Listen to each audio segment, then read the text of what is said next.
All right, check out this video from CNN, which has a reporter going to Milwaukee to get the pulse of the black community and where they stand on 2024.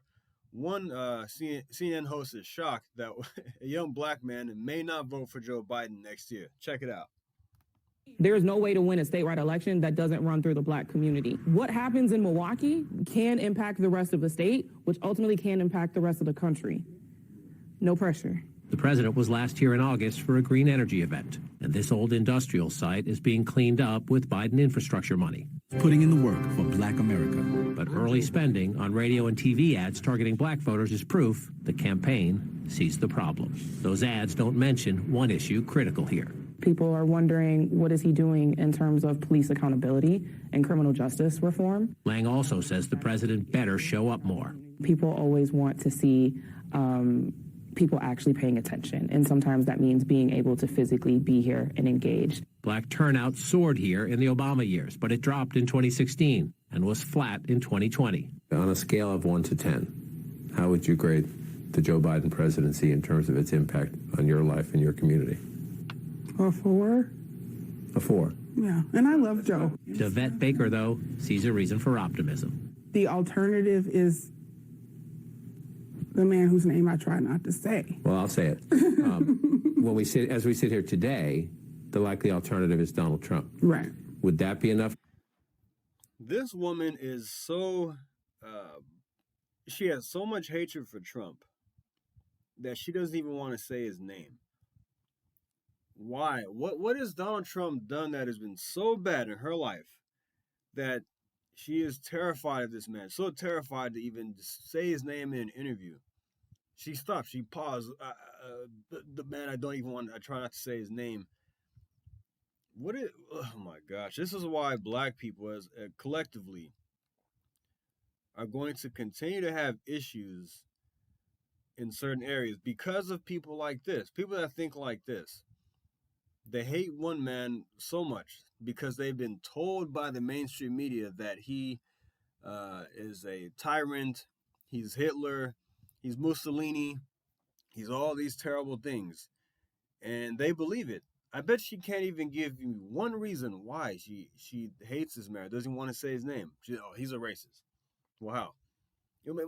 Trump did more for the black community than any president in my lifetime. Let's keep going here. Enough to motivate people, even if maybe they're a little on Biden? I think so. Joanna Brooks is one such voter. She owns a yoga studio just across the Milwaukee line in Glendale.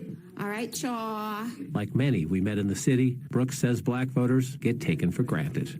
Black people in general, I think, tend to be pretty loyal to the Democratic Party. Blindly loyal to the Democrat Party. For whatever reason, look, I'm half black. I used to vote Democrat.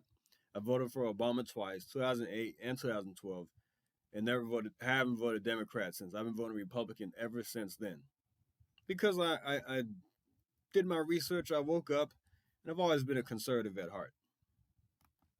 And sometimes I wonder, just based on how that party has performed thus far for people of color, if we should continue to be. But Brooks says that accountability exercise must wait until after 2024 because of constant Republican attacks on abortion rights and voting rights. I grew up almost certain that my rights were guaranteed, right? I took it for granted. And now as I sit and watch the work of so many black folks during the civil rights movement, so many women who fought for women's rights, when I see all of their work slowly being undone, that was a wake-up call for me, for sure. You have to fight. Eric Jones is no Trump fan, but he thinks it's foolish to bet on Trump motivating black turnout. I get people saying they're not going to vote. That's my fear, that if they see those two and they're going to say, screw it, we're damned anyways. We met Jones at the 5th anniversary of the Bronzeville Collective. Several local artists sell their goods here. It is a source of smiles and hope in a community often defined by poverty and a high incarceration rate. When the factories and the manufacturing left, jobs left. When jobs leave and opportunities leave, then you have certain things that are domino effects, right? Jones says the president should stop by and learn a lesson. You bring opportunities, you bring jobs, you get votes. Plain and simple. He said it right there. You bring jobs, you bring opportunity, you get votes. But what he does not realize is that under Trump, black unemployment was much lower than it has been in decades. I think I believe it was over like 50 years or something, or maybe ever. I'm not sure. I have to double check on that. Black homeownership was up. The economy was booming. 80% of Americans got a tax cut under the Tax Cut and Jobs Act in 2017. 80%. I'm sure he was in that 80%. No, there was not a tax cut for the rich. No, Trump did not suppress black people and ruin black people's lives like they, for some reason, think he wasn't doing anything for the community. But collectively, as a whole, in the United States of America, the economy was, by and large, in better shape than it was today because of deregulation, because of tax cuts, and when you have a business-friendly president, things are going to thrive. The stock market was booming. It was crazy. Unemployment was at 3.5%. The economy was roaring, but for some reason, people don't see that. All they do is they watch CNN, and they see so much bad press that Trump got, over 90% negative coverage in the media, and that's what they run with. For the president, it is the mood a year from now that matters most. But the mood today is bleak. If you're Joe Biden and you want to be reelected, he'd have a problem today, right? Yes, he will. He'll have a big problem. Johnson's work could well help the president. But listen. If it were just Biden and Trump, who would you vote for? That's just a tough one. A young man who says the country needs big change. Determined to boost Milwaukee's black turnout, yet not sure who gets his vote.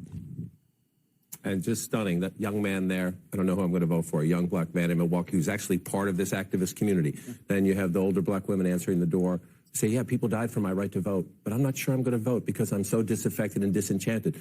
And it matters. There's a year to fix it. But remember, 2 times in a row, Wisconsin alone, big battleground state, decided by about 20,000 votes. So it doesn't take many people staying home or going the other way to flip the state. Do they recognize it's this bigger problem as it is? But how was Milwaukee decided by 20,000 votes in 2020? Another story for another day.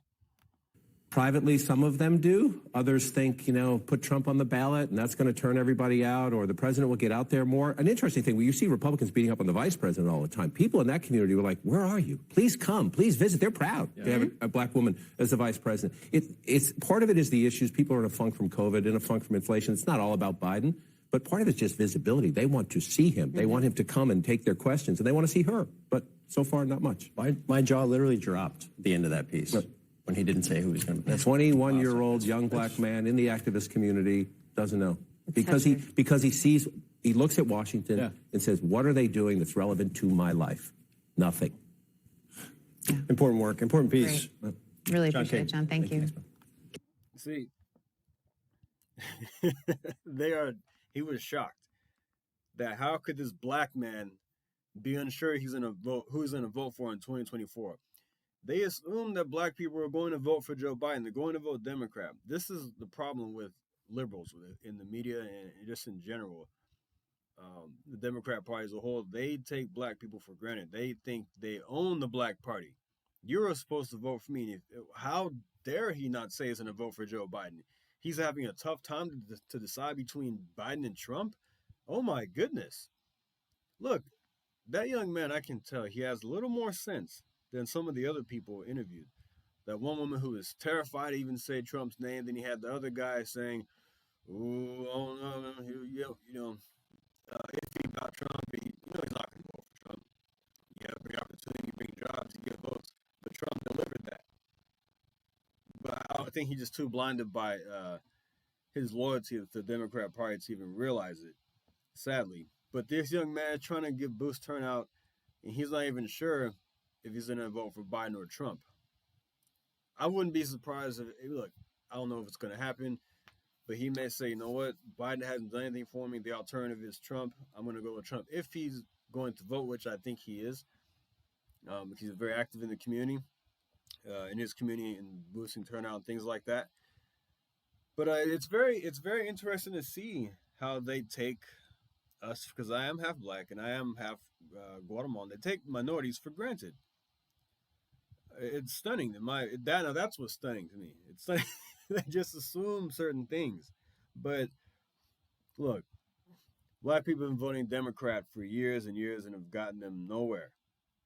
I know people personally who continue to vote Democrat over and over again and can't even tell me why. And it's sad to see. You try to inform people, they don't want to hear it. You try to give them the facts, they don't want to hear it. You know, I don't know. My job here is to help inform people, to help them make the right decision. If you live in a community with a bunch of crime, rampant crime, and you have a woke DA, you have a woke mayor, maybe it's time for a change. It starts at the local level, and I'm going to keep hammering that issue. Yeah, but all right, guys, thanks for listening. Like and subscribe, and I'll see you next time. Thank you. Take care.